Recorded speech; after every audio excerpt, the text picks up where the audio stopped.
हर जगह हमें hiring freeze देखने को मिल रहे हैं। छोटी कंपनीज़ ने ले-ऑफ्स किए, उसके बाद हम हायरिंग फ्रीज वाला सिनेरियो देख रहे हैं। Let it be Google, Amazon, Meta, Microsoft, हर जगह पर किसी न किसी रूप में हमें हायरिंग फ्रीजेस देखने को मिल रहे हैं, ठीक है? आज जानते हैं यार हायरिंग फ्रीज क्या होते हैं, क्यों होते हैं, क्या-क्या रीज़न्स होते हैं इनके पीछे, कितने टाइम तक एक्सटेंड होते हैं और अभी की करंट सिचुएशन क्या है और आपको किस तरीके से प्रिपेयर करना है, ठीक है?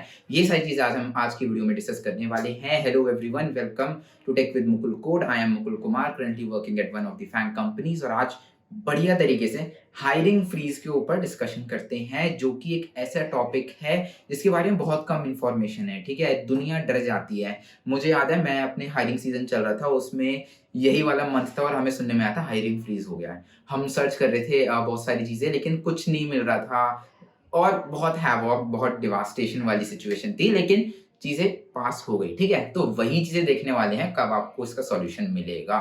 चलो जल्दी से शुरू करते हैं।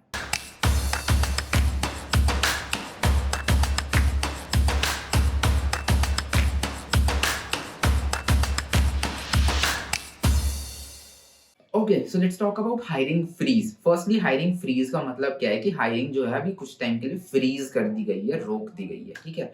हायरिंग फ्रीज के बहुत बुरे इम्पैक्ट्स भी होते हैं। हो सकता है कुछ कैंडिडेट्स जो हों वो एक इंटरव्यू प्रोसेस के बीच में हो, उस टाइम पर हायरिंग फ्रीज हो जाए तो उनकी इंटरव्यू प्रोसेस को बीच में रोक भी दिया जाता है। This is the first thing. इसके अलावा हायरिंग फ्रीज में और क्या क्या चीजें होती हैं वो देख लेते हैं। हायरिंग फ्रीज में हो सकता है कि यार बहुत बड़ी ऑर्गेनाइजेशन लेवल पर कंपनी पूरी की पूरी सारी की सारी पोजीशंस को फ्रीज कर देती है या फिर कुछ स्पेसिफिक पोजीशंस को, उस तरीके से चीजें चलती हैं। हायरिंग फ्रीज के अंदर बहुत सारे अलग अलग कैटेगरीज हैं, वो चीज डिस्कस नहीं करेंगे। हमें मेन है कि ये होता क्यों है एग्जैक्टली, ठीक है? वो जानना बहुत बहुत बहुत जरूरी है, ठीक है? फर्स्ट रीजन तो बहुत बेसिक होता है, जो कि बहुत से स्टार्टअप्स में हमें देखने को मिलता है कि यार कंपनी अच्छा परफॉर्म नहीं कर रही है, ठीक है? अब कंपनी अच्छा परफॉर्म नहीं कर रही है, उनके पास थोड़ी सी नीड है लोगों की, लेकिन अब वो नए लोगों के ऊपर इन्वेस्ट नहीं कर सकते हैं, इस वजह से वो हायरिंग नहीं कर रहे हैं।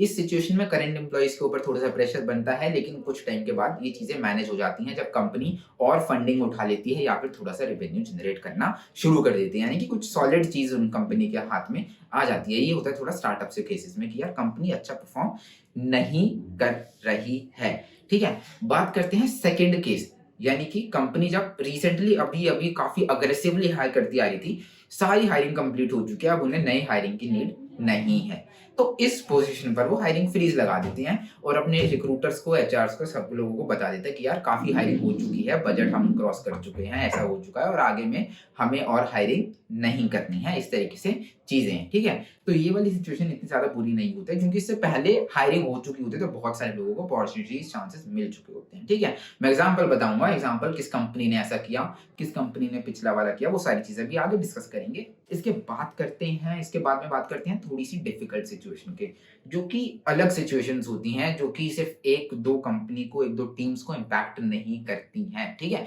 ये होती हैं काफी बड़े लेवल की सिचुएशंस। जैसे कि अभी मैं करंट एग्जांपल दूं, हमें सुनने में काफी आ रहा है पिछले 4-6 महीने से रिसेशन के बारे में। कुछ एक्सपर्ट्स कह रहे हैं, फाइनेंस एक्सपर्ट्स, कि यार रिसेशन शुरू हो चुका है, चीजें महंगी हो रही है, पेट्रोल यहाँ ये वगैरह वो इतना रेट चल रहा है। कुछ लोग कह रहे हैं रिसेशन आने वाला है।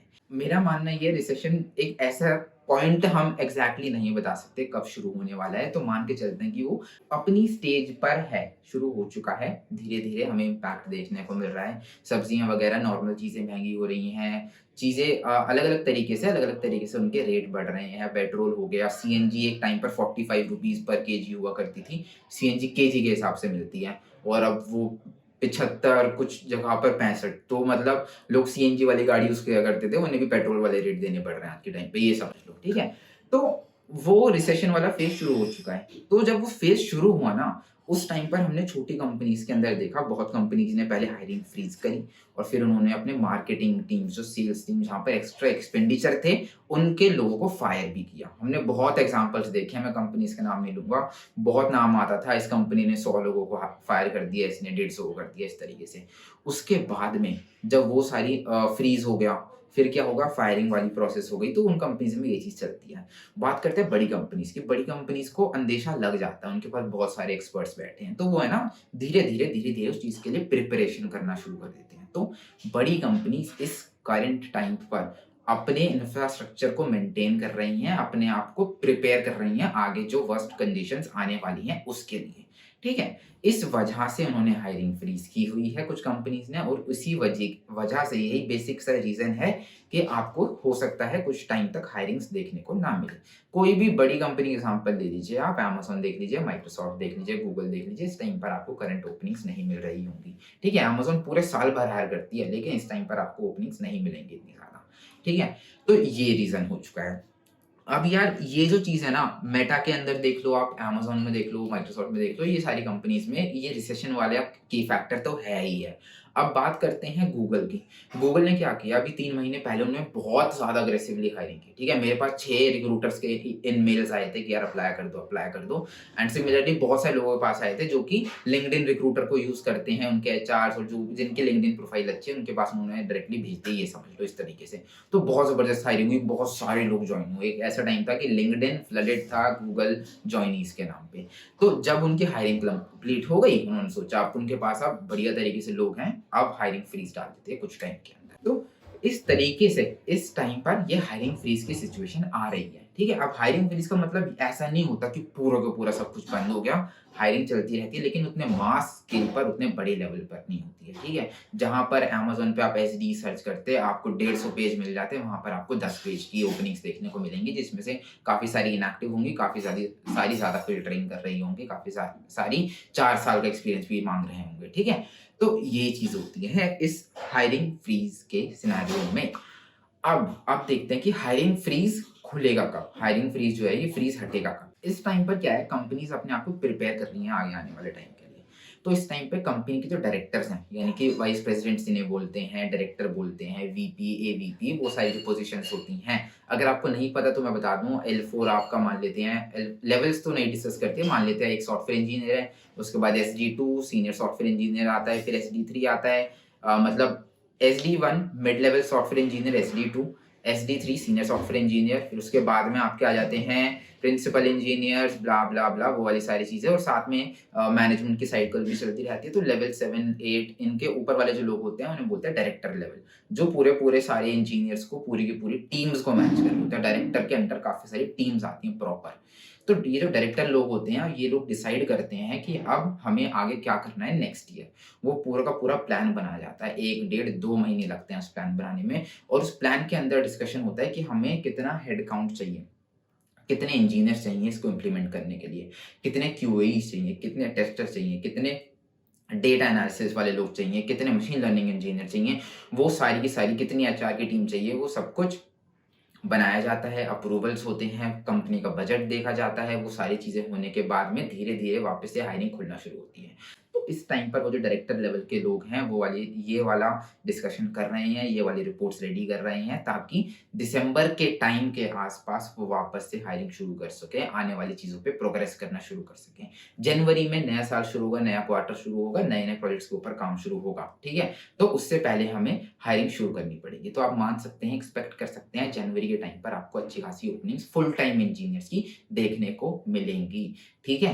हमें पता चल चुका है इस टाइम पर हायरिंग फ्रीज़ क्या होता है, कब होता है, क्यों होता है, किस-किस कंपनी में लग रहा है, इस टाइम पर क्या प्रोसेस है और कब खुलेगा।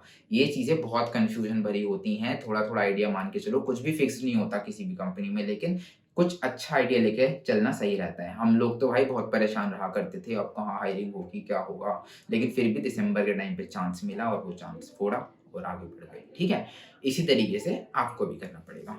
बात करते हैं कि अब आपको क्या करना है? आपको चिंता नहीं करनी, पहली बात तो, ठीक है? कोई टेंशन की बात नहीं है, इतना कुछ डराने वाली चीज़ नहीं है। अल्टीमेटली आपके पास स्किल्स हैं, तो आप निकाल लो चीज़ों को, और स्किल्स आपको यहाँ पर अपनी स्किल्स गिरानी नहीं है। यहाँ पर आपको अपना ग्राफ गिराना नहीं है, अपनी प्रैक्टिस गिरानी नहीं है। उसे कंसिस्टेंटली ऊपर लेके जाना है, ताकि जब टाइम आए, जब हायरिंग हो, जब आपको टेस्ट का लिंक आए, बढ़िया तरीके से टेस्ट क्लियर करो, सारे इंटरव्यूज़ एक बारी में निकाल लो, वो वाला एटीट्यूड रखना है, ठीक है? ये चीज़ मैं फिर से बता रहा हूँ, प्रिपरेशन अच्छे तरीके से करनी है। And if you are still not clear how to prepare, how to start, when to approach companies, how to apply and all those things, then Newton School is going to help you with that. They have a lot of courses for your preparation, like that can make you a very good engineer. ऐसे-ऐसे courses हैं, बढ़िया-बढ़िया चीज़ें हैं which can help you to become a better engineer, get a better job and get a better package. ठीक है? Job switch आप बढ़िया तरीके से चीज़ें कर सकते हो, बहुत कुछ है मतलब फुल स्टैक डेवलपमेंट हो गया, पे आफ्टर प्लेसमेंट हो गया और भी बहुत कुछ है। न्यूटन स्कूल की वेबसाइट पे जाओ, टेस्टिमोनियल्स पढ़ो, सारी की सारी चीज़ें देखो, लिंक आपको डिस्क्रिप्शन में मिल जाएगा। बैचेज़ अभी-अभी रिसेंटली शुरू हो रहे हैं, go check it out right now. Okay, thank you so much for watching this video, it was all about hiring freeze. Do share with your friends, थोड़ी पॉजिटिविटी लाओ, बताओ उन्हें कि एग्ज़ैक्टली होता क्या है, हवाबाजी में बात नहीं करनी है, एग्ज़ैक्टली क्या चीज़ें हो रही हैं, वो सारी चीज़ें हमने डिस्कस करी हैं, कब तक आपको इससे छुटकारा मिल जाएगा, वो भी चीज़ हम डिस्कस कर चुके हैं। Thank you so much for watching this video, have a nice day, bye bye, do consider subscribing.